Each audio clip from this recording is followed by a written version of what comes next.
जो कृष्ण की आह्लादिनी शक्ति है, सर्वोच्च प्रेयसी भी, प्राण सखी भी है और उपासिका भी। प्रेम की निस्वार्थ भावना के साथ शाश्वत प्रेम का परम प्रतीक है राधा, दैवीय स्त्री। ऊर्जा के दिव्य स्रोत को प्रतिबिंबित करने वाली कृष्ण की सहचरी हैं। उनकी शक्तियों का मूल स्रोत हैं राधा। पद्म पुराण की एक कथा के अनुसार विष्णु ने कृष्ण अवतार लेते समय अपने परिजन से पृथ्वी पर अवतार लेने को कहा। तब विष्णु की अर्धांगिनी लक्ष्मी वैकुंठ लोक से पृथ्वी पर अवतरित हुई राधा के रूप में।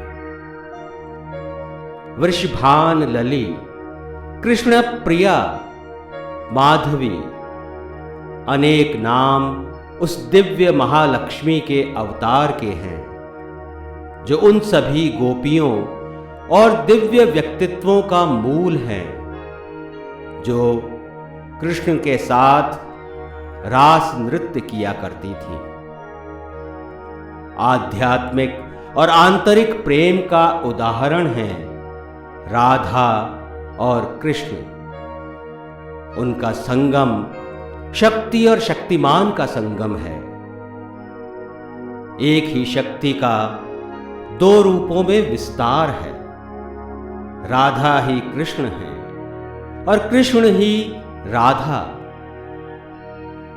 ये ब्रजमंडल की महिमा, इहां होत है लीला त्रिलोक ते न्यारी। कान्हा की बंसी पे राधा को रास, नचे संग बावरी सी ब्रज नारी। एक ही सुंदर ताई के बिंब की, है प्रतिबिंब छटा नियारी। राधा की आरसी वह रहे श्याम, तो श्याम की आरसी राधिका प्यारी। श्री कृष्ण स्वयं कहते हैं, जिस समय मैं किसी के मुख से रा सुनता हूं, तो उसे अपना भक्ति प्रेम प्रदान कर देता हूं। धा शब्द के उच्चारण करने पर मैं लोभ से उसके पीछे चल देता हूं। एक दूसरे के पूरक राधा और कृष्ण जीवात्मा और परमात्मा का मिलन है। कृष्ण जगत को मोहते हैं, तो मृदुभाषिणी राधा कृष्ण को। इसीलिए जब जब कृष्ण का नाम लिया जाता है, तब तब राधा का नाम भी उसके साथ जुड़ ही नहीं जाता, अपितु पहले बोला जाता है राधा कृष्ण। ब्रज में राधा को कृष्ण के बिना और कृष्ण को राधा के बिना अधूरा माना जाता है। मणिपुरी वैष्णव राधा और कृष्ण के युगल रूप की ही उपासना करते हैं। उदात्त और दिव्य प्रेम की आराधना। कृष्ण देह हैं, तो राधा आत्मा।